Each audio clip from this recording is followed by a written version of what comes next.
आज अंबेडकर जी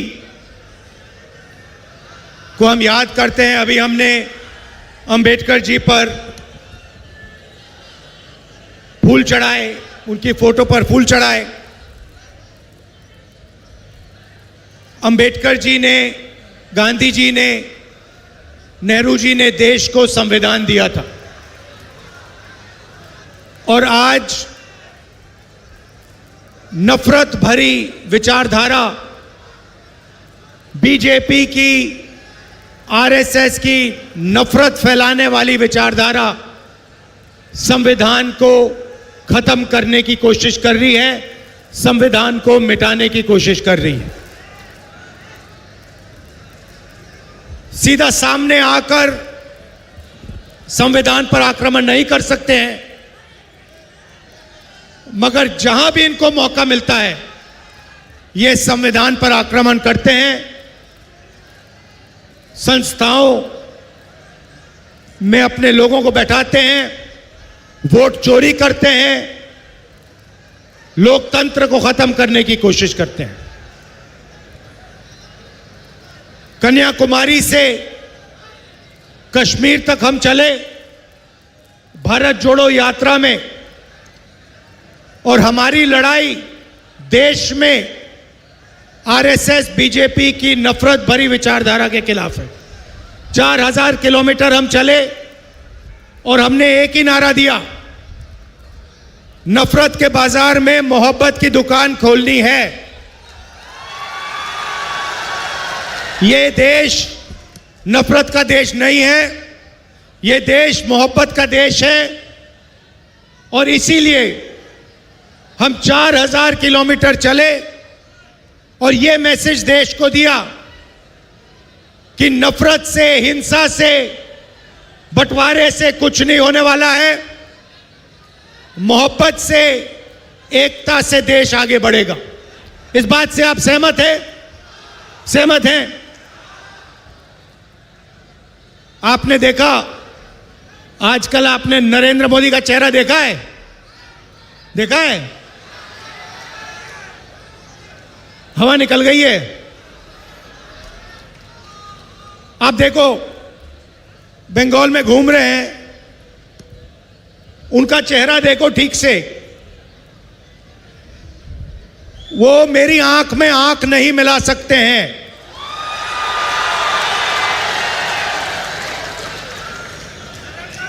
वो parliament house में, लोकसभा में डिबेट चल रही थी। जो यूएस डील की है नरेंद्र मोदी ने, अमेरिका और हिंदुस्तान का जो समझौता किया उसके बारे में डिस्कशन चल रही थी। अच्छा, आप लोगों ने एप्स्टीन का नाम सुना है? आप जानते हो एप्स्टीन कौन है? जानते हो ना? एप्स्टीन फाइल्स के बारे में जानते हो? थोड़ा बता देता हूं, नरेंद्र मोदी जी भी सुन लें।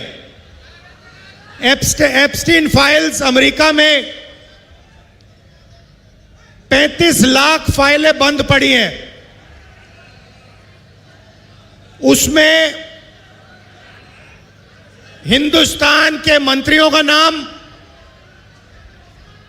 बीजेपी के नेताओं का नाम और नरेंद्र मोदी जी भी उसमें फंसे पड़े हुए हैं। एप्स्टीन फाइल्स की चाबी डोनाल्ड ट्रंप के हाथ में है। इसलिए जब डोनाल्ड ट्रंप मोदी से कहता है, मोदी जी जंप मारो, तो नरेंद्र मोदी जंप मारता है। उससे कहता है उधर बैठ जाओ, तो नरेंद्र मोदी उधर बैठ जाता है, क्योंकि कंट्रोलर डोनाल्ड ट्रंप के हाथ में है।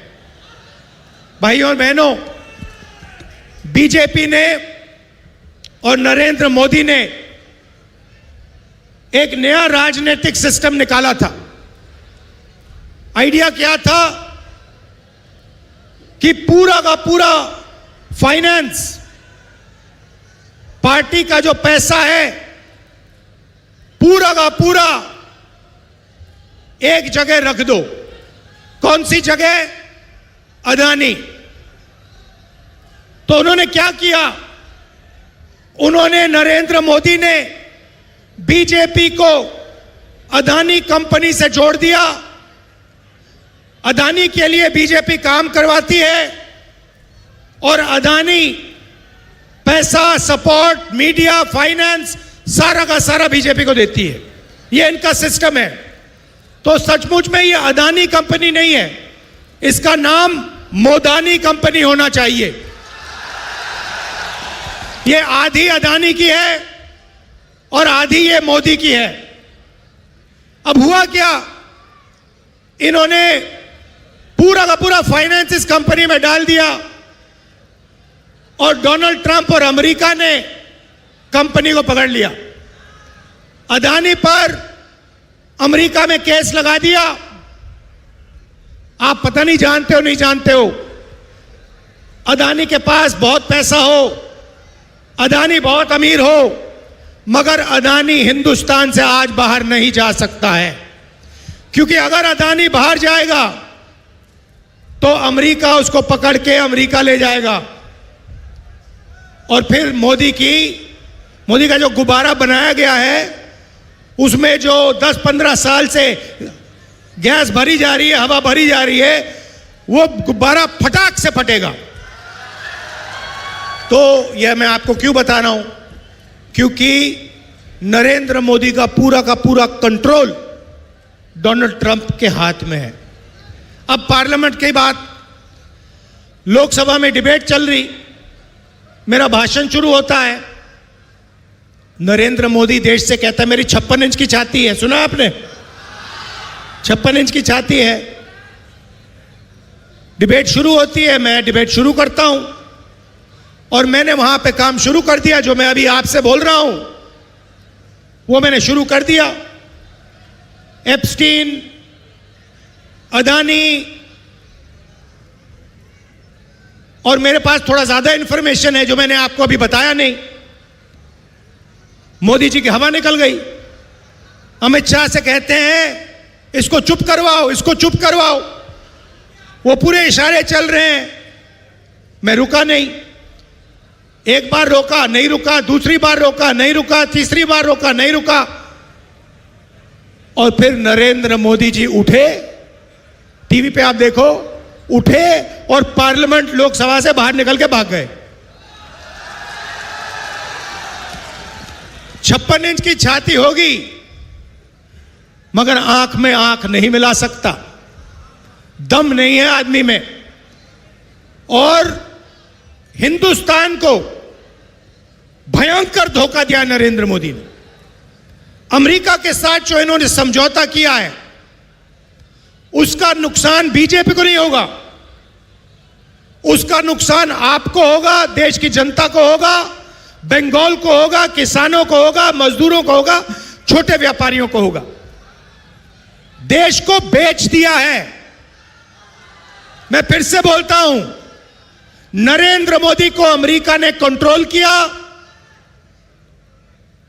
और नरेंद्र मोदी जी ने हिंदुस्तान को बेच दिया। समझौते के बारे में थोड़ा सा आपको बताना चाहता हूं। नरेंद्र मोदी ने पहली बार हिंदुस्तान के कृषि सेक्टर को अमेरिका के किसानों के लिए खोल दिया। डील के बाद अमेरिका के किसान अपना माल, अपनी दाल, अपना सोया, अपना कपास, अपने अखरोट, बादाम, अपने फल हिंदुस्तान में बेच पाएंगे। अब आप देखिए, हिंदुस्तान में खेत छोटे होते हैं, मैकेनाइजेशन कम है, हमारे किसानों के पास बड़ी बड़ी मशीनें नहीं होती हैं। अमेरिका में 1000, 10,000, 50,000 एकड़ के खेत होते हैं, पूरा मैकेनाइजेशन है, कंबाइन हार्वेस्टर, ट्रैक्टर, पूरी मशीनरी से काम होता है। आप ही सोचिए, अगर उनका उनके किसानों का माल हिंदुस्तान में बिकेगा, हमारे सारे के सारे किसान बर्बाद हो जाएंगे। तो पहला काम नरेंद्र मोदी ने किया, कृषि का सेक्टर अमेरिका को के लिए खोला और हमारे किसानों को खत्म कर दिया, नष्ट कर दिया। दूसरा काम और सबसे शर्मदायक काम, नरेंद्र मोदी ने अमेरिका से कहा कि हम उन्हीं लोगों से तेल खरीदेंगे जो आप चाहते हो। अगर आज हिंदुस्तान रूस से, ईरान से, सऊदी से, वेनेजुएला से के तेल खरीदना चाहता है तो बिना अमेरिका से पूछे हिंदुस्तान नहीं खरीद सकता। तो दूसरा काम नरेंद्र मोदी ने, हमारी जो एनर्जी सिक्योरिटी है वो अमेरिका के हाथों में कर दी। तीसरा काम भाइयों और बहनों, और जो यहां युवा लोग हैं, ये आप इसको समझोगे, हर रोज जब आप फोन चलाते हो, इंस्टाग्राम देखते हो, आप डेटा बनाते हो। डेटा 21वीं सदी का सबसे जरूरी चीज है। जो पहले देश की शक्ति तेल से बनती थी, पेट्रोलियम से बनती थी, अब देश की शक्ति डेटा से बनती है। भाइयों और बहनों, नरेंद्र मोदी ने हिंदुस्तान का डेटा अमेरिका के हवाले कर दिया। हिंदुस्तान का पूरा डेटा अमेरिका को पकड़ा दिया। जहां भी अमेरिका आपका डेटा रखना चाहे, चाहे वो मेडिकल डेटा हो, चाहे वो आपका आगे पीछे जाने का डेटा हो, चाहे वो आपकी बातचीत हो इंस्टाग्राम पे, व्हाट्सएप पे, सारा का सारा नरेंद्र मोदी ने अमेरिका के हवाले कर दिया। भाइयों और बहनों, वो इस डेटा को जहां भी रखना चाहते हैं वहां रख सकते हैं। हिंदुस्तान के बाहर रखना हो, अमेरिका में रखना हो, जहां भी रखना हो वो रख सकते हैं। ये नेशनल सिक्योरिटी के खिलाफ है। नरेंद्र मोदी ने हमारा डेटा दे दिया और नेशनल सिक्योरिटी को नरेंद्र मोदी ने भारी चोट पहुंचाई। भाइयों और बहनों, चौथा काम, नरेंद्र मोदी ने अमेरिका को कमिटमेंट दी कि हर साल हिंदुस्तान अमेरिका से 9.5 लाख करोड़ रुपए का माल खरीदेगा। 9.5 लाख करोड़ रुपए का माल हिंदुस्तान अमेरिका से खरीदेगा। तो आप सोचिए, हमारी छोटी जो फैक्ट्रियां हैं, मिडिल साइज की जो फैक्ट्रियां हैं, जो आर्थिक रीढ़ की हड्डी होती है, वो क्या करेंगे? अगर अमेरिका का माल सुनामी जैसे हिंदुस्तान में आएगा तो हमारी सारी की सारी छोटी और मिड साइज फैक्ट्रियां बंद हो जाएंगी। तो यह चौथा काम नरेंद्र मोदी ने कहा। आप देख रहे हो, आप कह रहे हो कि भैया हमारी तो फैक्ट्रियां, छोटी फैक्ट्रियां, मिडिल साइज फैक्ट्रियां ममता जी ने बंद कर दी। बंगाल में आपको डबल नुकसान होगा। बंगाल में ममता जी ने आपकी इंडस्ट्री को खत्म कर दिया और पूरे हिंदुस्तान में वो नरेंद्र मोदी इंडस्ट्री को खत्म करने में लगा हुआ है। भाई और बहनों, आप जानते हो कि डोनाल्ड ट्रंप ने हिंदुस्तान के प्रधानमंत्री के बारे में बोला कि जब भी मैं चाहता हूं 2 मिनट के अंदर मैं हिंदुस्तान के प्रधानमंत्री का राजनीतिक करियर खत्म कर सकता हूं। 2 मिनट में ट्रंप कहता है। और 24 घंटा ट्रंप नरेंद्र मोदी को गाली देता है, मजाक उड़ाता है उसका। नरेंद्र मोदी जाके गले लगता है और ट्रंप उसका मजाक उड़ाता है और कहता है कि भैया इसका जो करियर है, इसका राजनीतिक करियर है, इसको मैं 2 मिनट में खत्म कर दूंगा। भाइयों और बहनों, नरेंद्र मोदी के बारे में ट्रंप ने एक और बात बोली। ट्रंप ने बोला कि जब मैं इसको फोन करता हूं तो ये मुझे सर बुलाता है। समझिए कहां महात्मा गांधी, कहां जवाहरलाल नेहरू, कहां सरदार पटेल, कहां अंबेडकर जी, कहां इंदिरा गांधी जी, जो कभी नहीं झुके, कभी नहीं, 15-15 साल जेल गए, शहीद हो गए, मगर झुके नहीं। और कहां आज का प्रधानमंत्री जो अमेरिका के राष्ट्रपति को सलूट मार के सर बोलता है। यह देश की सच्चाई है। और फिर 24 घंटा ये नफरत फैलाते हैं, एक धर्म को दूसरे धर्म से लड़ाते हैं, हिंदू को मुसलमान से, क्रिश्चियन को सिख से, एक जात को दूसरी जात से। मणिपुर को जला दिया, बंगाल में इलेक्शन चोरी करने की कोशिश करते हैं, मध्य प्रदेश में चोरी किया, महाराष्ट्र में चोरी किया, हरियाणा में चोरी किया। ये ऐसे इलेक्शन नहीं जीतते हैं भाई और बहनों। ये चोरी करके, वोट काट कर, कांग्रेस पार्टी विपक्ष के वोट काट कर ही चुनाव जीतते हैं। यह सच्चाई है देश की। दूसरी तरफ उनको मौका कौन दे रहा है? बंगाल में बीजेपी को मौका कौन दे रहा है? तृणमूल कांग्रेस दे रही है।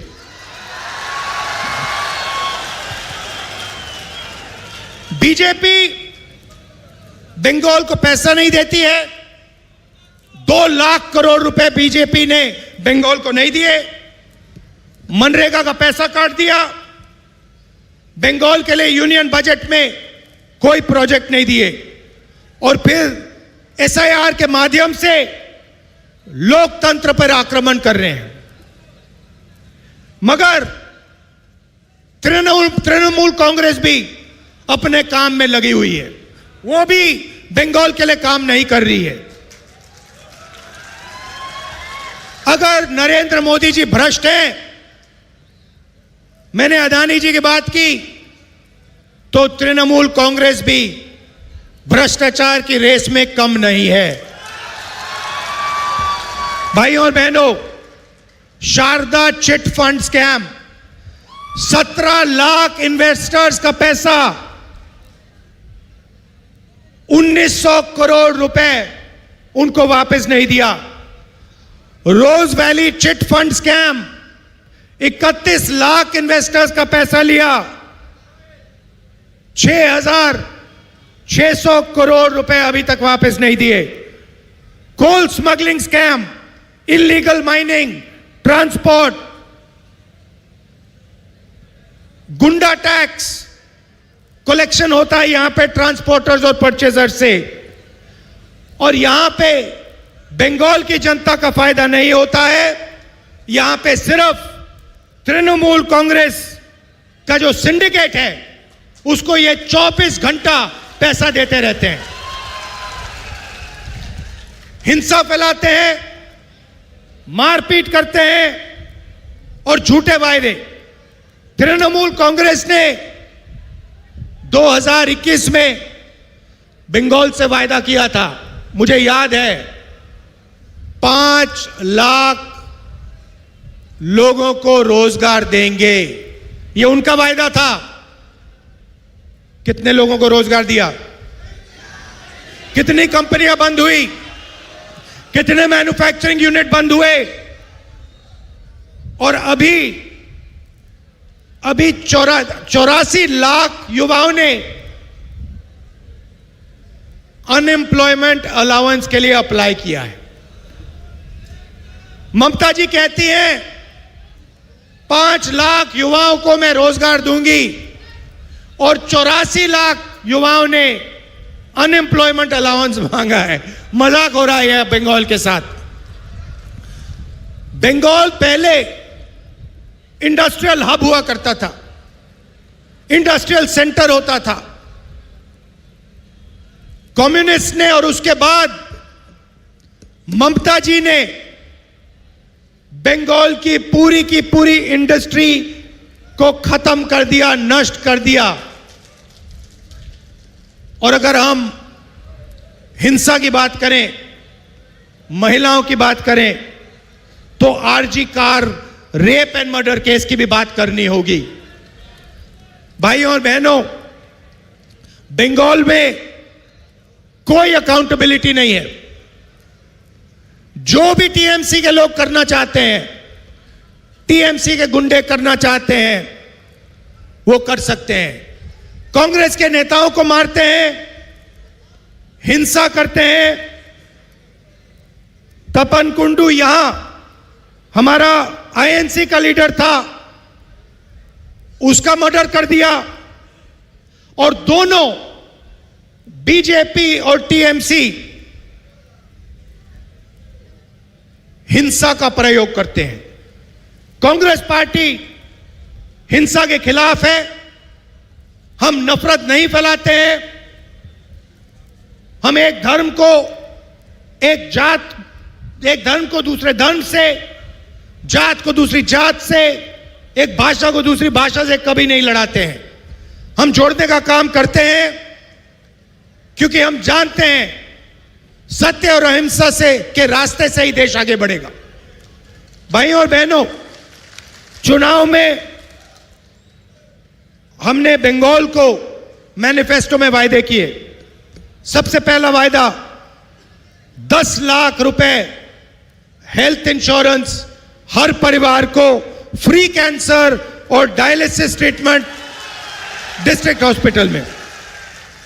कृषक सम्मान 15,000 रुपए हर साल और 200 यूनिट मुफ्त बिजली बंगाल के किसानों को। शिक्षा रालो फ्री एजुकेशन ग्रेजुएशन तक, महिलाओं को पीजी तक, कम्युनिकेटिव इंग्लिश और एआई में स्कूलों में एजुकेशन। युवा सम्मान, जो भी सरकारी पोस्ट हैं जल्दी से जल्दी हम उन्हें भरेंगे, युवाओं को इंटर्नशिप अपॉर्चुनिटी देंगे और डिस्ट्रिक्ट लेवल पे हम एआई सेंटर्स खोलेंगे युवाओं के लिए। और महिलाओं के लिए 2,000 रुपए हर महीने उनके बैंक अकाउंट में कांग्रेस पार्टी कैश ट्रांसफर करेगी। भाइयों और बहनों, दीपा जी ने प्रिय रंजन मुंशी जी के बारे में बोला। ये उनकी कर्म भूमि है और वो कांग्रेस पार्टी के बंगाल में सबसे बड़े नेता थे। आज हम उनका याद करते हैं, उनकी याद करते हैं। दुख की बात है कि अगर उनका देहांत नहीं होता तो मैं गारंटी कह सकता हूं, आज बंगाल में कांग्रेस पार्टी की सरकार होती और प्रिय रंजन जी चीफ मिनिस्टर होते। भाइयों और बहनों, बंगाल में चुनाव हो रहा है। एक तरफ बीजेपी, जिसकी नफरत भरी विचारधारा है, हिंसा फैलाती है, उनके प्रधानमंत्री कॉम्प्रोमाइज्ड हैं, उनकी तो बात ही नहीं करनी। दूसरी तरफ बंगाल में टीएमसी पार्टी जो बीजेपी के लिए रास्ता बना रही है, क्योंकि अगर टीएमसी ने अपना काम किया होता, आपको रोजगार दिया होता, नफरत नहीं फैलाई होती, तो यहां पे बीजेपी का कोई सवाल ही नहीं उठता। बीजेपी दिखती ही नहीं बंगाल में। आप हमारे कैंडिडेट्स का समर्थन कीजिए, कांग्रेस पार्टी को वोट दीजिए और ज्यादा से ज्यादा सीटें कांग्रेस पार्टी को दिलवाइए। हमारे लोगों को विधानसभा